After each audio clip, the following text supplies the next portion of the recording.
All right, welcome back. What I'm going to tie today is a pattern known as the Willow. It's a Steelhead salmon fly. The originator was Mike Kennedy. What I've got here is a size 3 Alec Jackson, and you can go whatever size you want as long as you've got a Lady Amherst that's big enough. So I'm going to get started with my 30 denier GSP.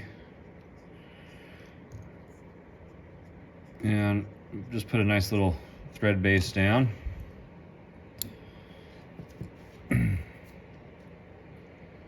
Next, what I want to do is grab my gold rib, and I'm going to tie this in on the side, kind of fold it underneath, come back up just a ways, get that out of the way. Next, you need some wool yarn, and so this is just a sparkle yarn. It's close enough. And what I'm going to do is I'm going to wrap that around my thread about halfway, tie it off, bring it to the side so that it's up above my gold rib, and work this down.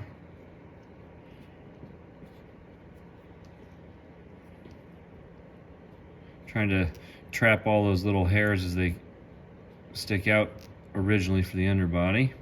We're going to take this down to somewhere between the point and the barb, kind of like so. That's good. So now we're going to put it in the Lady Amherst tail, and so we'll take this and rip off one side. We want to try to keep this all as even as possible, and we want a decent amount too, so you may need to take it from two sides. In this case, I may need to, so we'll get the other side ready. And this can take a second to work out.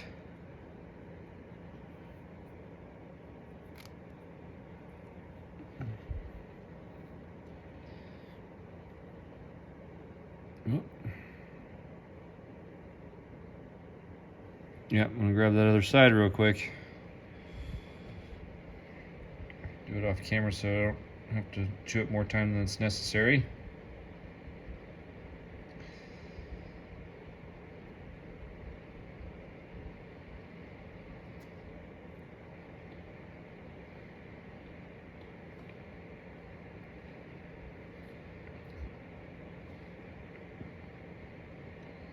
We don't have to make the tail perfect, but we want to kind of get everything in line.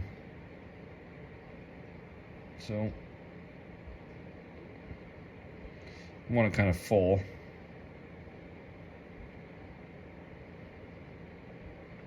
But a little messy is okay too. So there we go. Sorry for the delay. And when we line this tail up, we want it just off the back of the bend, so that the black markings kind of come up just off the back of the bend. And we'll tie that down with a couple of wraps, get it situated, make sure we're on top. And that one's kind of falling underneath a little bit, so let's place a couple of wraps underneath. It'll be a little difficult with that sparkle yarn there.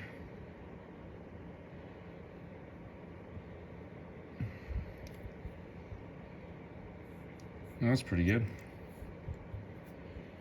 The sparkle yarn gets everywhere. You gotta be careful. Now I'm just gonna go ahead and just kind of jump this forward and bring it up.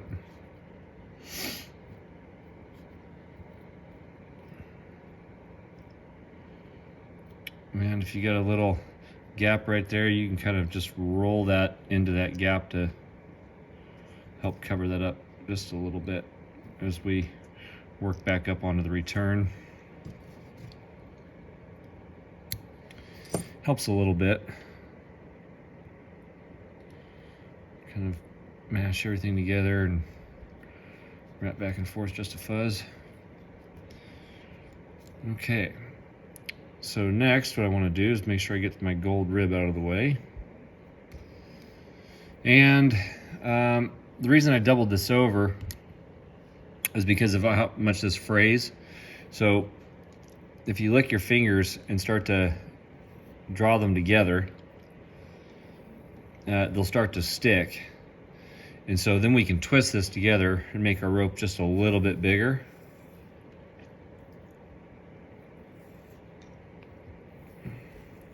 And then we won't have quite as much flaring out. We won't have to trim it down as much on grooming the body. And some of this you can kind of pick off.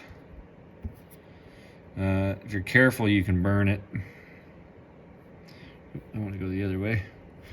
I want to go the other way just because I like the way the rib looks the other way, that's all. You can go either way. And just make sure you continuously twist this as we go, or as you go, keeping that body even. You want to make sure when you pull down, it's nice and tight. And all it does is just help reduce the amount of crazy that comes off of there.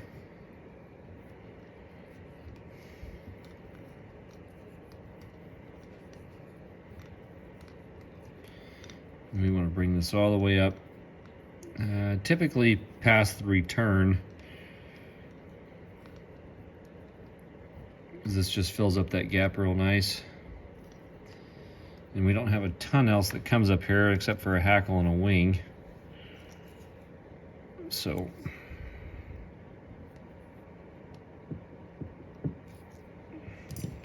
we'll do that, trim that out. And you can decide to glue here if you like.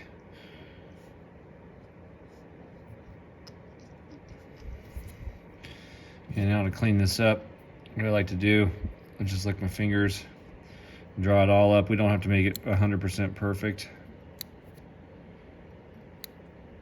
Just trim it up a little bit.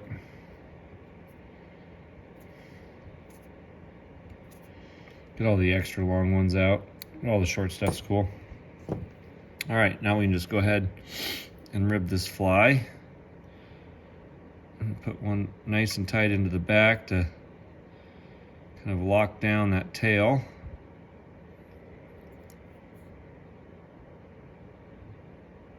There we go. And we're looking on a size 3, 5 to 7 turns. So just make sure you adjust the rib accordingly depending on the size hook you use. Maybe if you're tying the say down on like a 7, you're going to use like, I don't know, 3. If you're going to go to a 1/0, then you're going to use, maybe 8 or 9. I don't know. Just kind of get the look.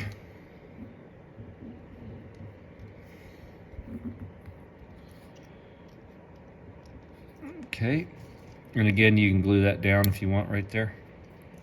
So next for the hackle is it's a light badger. So I've got silver badger here. If you don't have a light badger, what you can sub is just like a grizzly hackle of some kind, either cock or hen. We want to tie this in soft hackle style.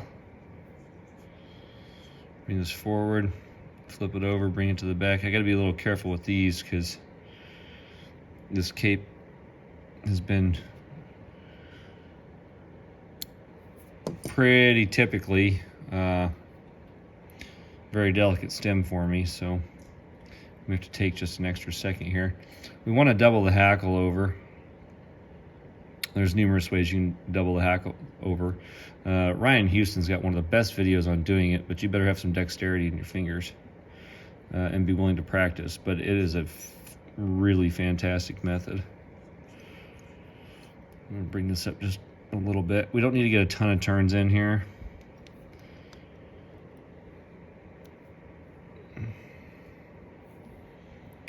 Didn't quite go up high enough to get all the way around.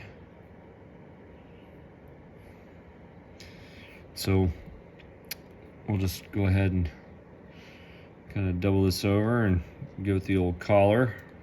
We're going to draw it down in a second. Get it underneath. You don't want to have too much since it's all going to go underneath. So a couple of turns is typically good enough.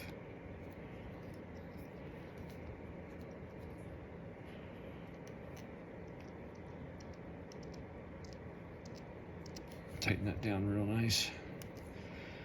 And I'm gonna come back up onto that hackle just a pinch. And we can go ahead and get this guy out of there. I guess if you wanted to as well, you could give it the you know, bloody throat look and put a red hackle underneath there. Or experiment and do whatever the hell you want. I don't know. I'm just going off the book. But that doesn't mean you can't do something different.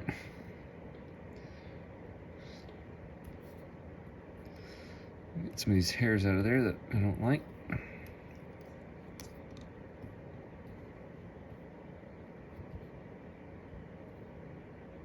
And just grab it, pinch, twist. That's pretty good. If you want to make these perfect, you can always, at this point, whip finish and do all your glue work or whatever up to this point, and get this thing soaking wet and let it dry, or maybe clip it together, something like that. But for the video, we're just going to kind of roll with it. Once it gets in the water, it's going to kind of do this anyway. Cool. So for the wing, what we need is some gray squirrel tail, stacked, cleaned, and we want to take this wing basically to about halfway through this tail here. So if you look at it, it'll be about the black marking closest to the butt. And I've got a little bit more than I need here. I don't want to build too big of a head. Oop. So I knock stuff around. So I'm just going to kind of do this on sight. Pinch, fold over. Get rid of some of the crazies, get rid of the short ones.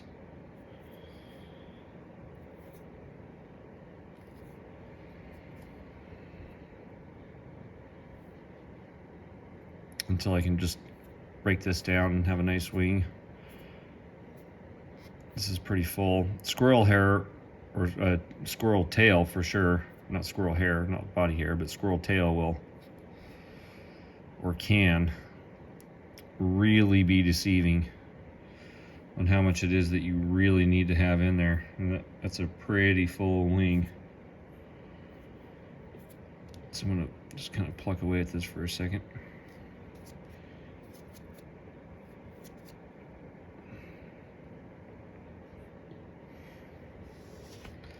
Not bad. I got a few more that can come out. I'm going to restack this here in just a second, but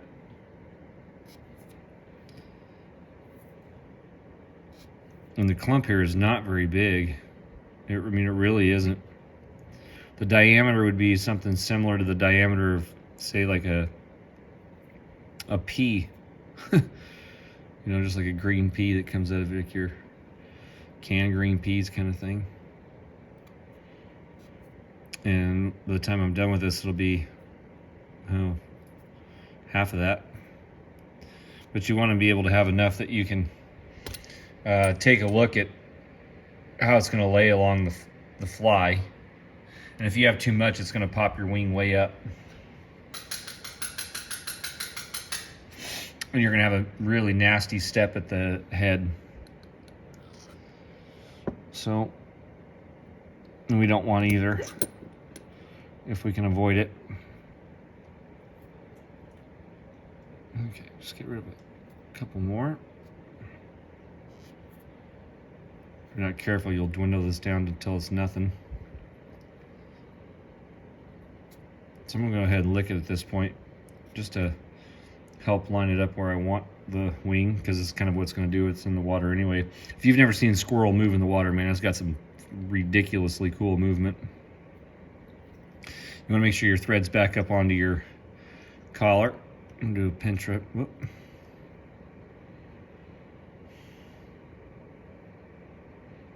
Get up where I want you. I'm going to get it up onto the collar. You can do an elevated pinch wrap here too if you like.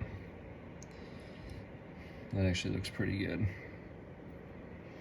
Sometimes just wetting it makes all the difference. Take this, flush it out a little bit. Start to, excuse me, got a frog in my throat. But start to step everything back as I build the head. And now we can get rid of the, when you do this, you want to cut it at an angle, so I'm going to probably block some of the camera here. You want to follow the curvature of with the way you want the head to roll. And we're going to have a little bit of elongated head here, which is okay. It's not the end of it.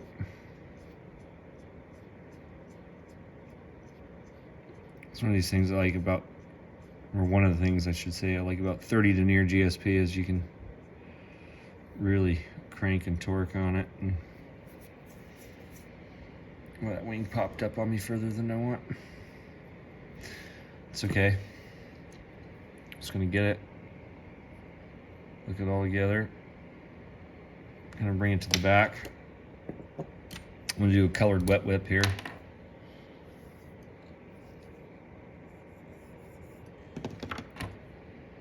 It's the way I like to do blackheads.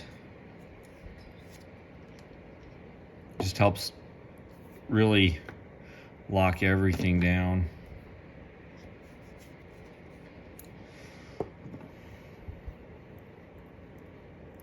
So the back end of the fly, like a lot of flies actually, is really easy to do. And then you get up to the head and the wing and collar and all that, they can just take another minute. So I'm not going to add a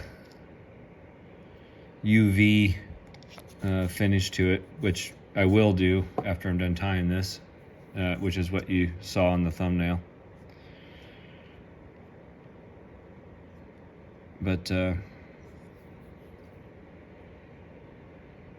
that's pretty good. I'm going to do it one more time just to cover everything up.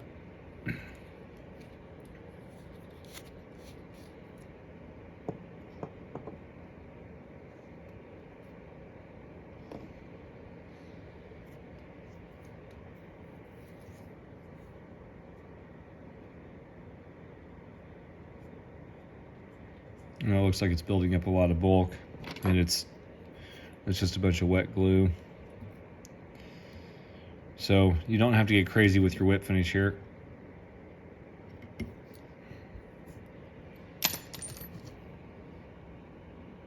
With all that glue in the way, it'll take shape real easy.